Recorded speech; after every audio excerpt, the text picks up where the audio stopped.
जय श्री कृष्णा दोस्तों, आज हम आपको सुनाने जा रहे हैं वरुथिनी एकादशी की पौराणिक कथा। अथ वैशाख माह कृष्ण पक्ष की एकादशी। एक बार धर्मराज युधिष्ठिर बोले कि हे भगवान, वैशाख मास के कृष्ण पक्ष की एकादशी का क्या नाम है, उसकी विधि क्या है तथा उसके करने से क्या फल प्राप्त होता है। आप विस्तार पूर्वक मुझसे कहिए, मैं आपको नमस्कार करता हूँ। श्री कृष्ण कहने लगे कि हे राजेश्वर, इस एकादशी का नाम वरुथिनी है। ये सौभाग्य देने वाली, सब पापों को नष्ट करने वाली तथा अंत में मोक्ष देने वाली है। इस व्रत को यदि कोई अभागिनी स्त्री करे तो उसको सौभाग्य मिलता है। इसी वरुथिनी एकादशी के प्रभाव से राजा मारधाता स्वर्ग को गया था। वरुथिनी एकादशी का फल 10,000 वर्ष तक तप करने के बराबर होता है। कुरुक्षेत्र में सूर्य ग्रहण के समय एक मन स्वर्ण दान करने से जो फल प्राप्त होता है, वही फल वरुथिनी एकादशी के व्रत करने से मिलता है। वरुथिनी एकादशी के व्रत को करने से मनुष्य इस लोक में सुख भोग कर परलोक में स्वर्ग को प्राप्त होता है। शास्त्रों में कहा गया है कि हाथी का दान घोड़े के दान से श्रेष्ठ है। हाथी के दान से भूमि दान, भूमि के दान से तिलों का दान, तिलों के दान से स्वर्ण का दान तथा स्वर्ण के दान से अन्न का दान श्रेष्ठ है। अन्न दान के बराबर कोई दान नहीं है। अन्नदान से देवता, पितर और मनुष्य तीनों तृप्त हो जाते हैं। शास्त्रों में इसको कन्यादान के बराबर माना है। वरुथिनी एकादशी के व्रत से अन्नदान तथा कन्यादान दोनों के बराबर फल मिलता है। जो मनुष्य लोभ के वश होकर कन्या का धन लेते हैं, वे प्रलय काल तक नरक में वास करते हैं या उनको अगले जन्म में बिलाव का जन्म लेना पड़ता है। जो मनुष्य प्रेम एवं धन सहित कन्या का दान करते हैं, उनके पुण्य को चित्रगुप्त भी लिखने में असमर्थ है, उनको कन्यादान का फल मिलता है। वरुथिनी एकादशी का व्रत करने वालों को दशमी के दिन निम्नलिखित वस्तुओं का त्याग करना चाहिए। 1. कांसे के बर्तन में भोजन करना। 2. मांस। 3. मसूर की दाल। 4. चने का शाक। 5. कोदों का शाक। 6. मधु शहद। 7. दूसरे का अंत। 8. दूसरी बार भोजन करना। 9. स्त्री प्रसंग। व्रत वाले दिन जुआ नहीं खेलना चाहिए। उस दिन पान खाना, दातुन करना, दूसरे की निंदा करना तथा चुगली करना एवं पापी मनुष्यों के साथ बातचीत सब त्याग देना चाहिए। उस दिन क्रोध, मिथ्या भाषण का त्याग करना चाहिए। इस व्रत में नमक, तेल अथवा अन्न वर्जित है। हे राजन, जो मनुष्य विधिवत इस एकादशी को करते हैं, उनको स्वर्गलोक की प्राप्ति होती है। अतः मनुष्यों को पापों से डरना चाहिए। इस व्रत के महात्म्य को पढ़ने से 1,000 गोदान का फल मिलता है। इसका फल गंगा स्नान के फल से भी अधिक है। वरुथिनी एकादशी व्रत कथा, इस कथा को पढ़ने से मिलेगा कई हजार वर्षों की साधना का शुभ फल। युधिष्ठिर बोले, हे भगवान, मैं आपको नमस्कार करता हूँ। वैशाख मास के कृष्ण पक्ष की एकादशी की कथा क्या है, आप विस्तार पूर्वक मुझसे कहिए। श्री कृष्ण कहने लगे, हे राजेश्वर, इस एकादशी का नाम वरुथिनी है।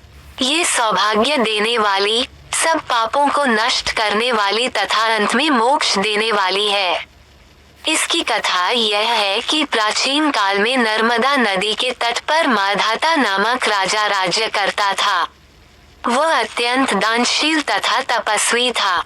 एक दिन जब वह जंगल में तपस्या कर रहा था, तभी न जाने कहां से एक जंगली भालू आया और राजा का पैर चबाने लगा।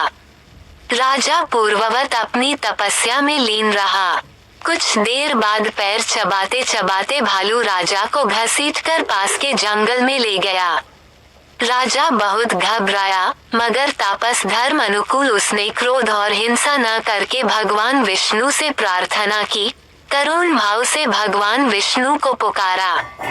उसकी पुकार सुनकर भगवान श्रीहरि विष्णु प्रकट हुए और उन्होंने चक्र से भालू को मार डाला। राजा का पैर भालू पहले ही खा चुका था। इससे राजा बहुत ही शोकाकुल हुआ। उसे दुखी देखकर भगवान विष्णु बोले, हे वत्स, शोक मत करो, तुम मथुरा जाओ और वौथिनी एकादशी का व्रत रखकर मेरी वराह अवतार मूर्ति की पूजा करो। उसके प्रभाव से पुनः सुदृढ़ अंगों वाले हो जाओगे। इस भालू ने तुम्हें जो काटा है, ये तुम्हारे पूर्व जन्म का अपराध था। भगवान की आज्ञा मानकर राजा माधाता ने मथुरा जाकर श्रद्धापूर्वक वौथिनी एकादशी का व्रत किया। इसके प्रभाव से राजा शीघ्र ही पुनः सुंदर और संपूर्ण अंगों वाला हो गया। इसी एकादशी के प्रभाव से राजा माधाता स्वर्ग गया था। जो भी व्यक्ति भय से पीड़ित है उसे वौथिनी एकादशी का व्रत रखकर भगवान विष्णु का स्मरण करना चाहिए। इस व्रत को करने से समस्त पापों का नाश होकर मोक्ष मिलता है। कथा सुनने के बाद एकादशी माता की आरती अवश्य करें। यहाँ पाठकों के लिए प्रस्तुत है एकादशी की आरती। इस आरती में सभी एकादशियों के नाम शामिल है।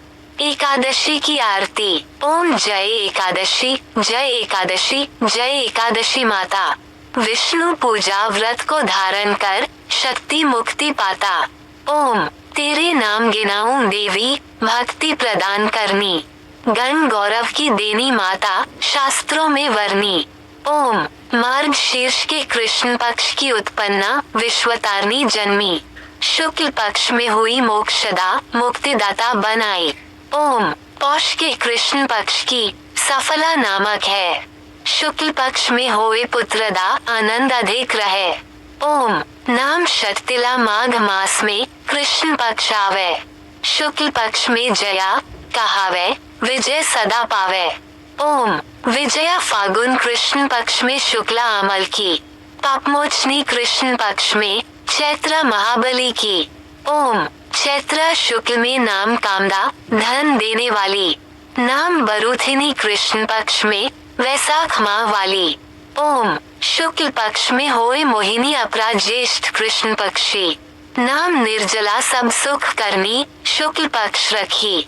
ओम योगिनी नाम आषाढ़ में जानो, कृष्ण पक्ष करनी, देवशयनी नाम कहायो, शुक्ल पक्ष धरनी।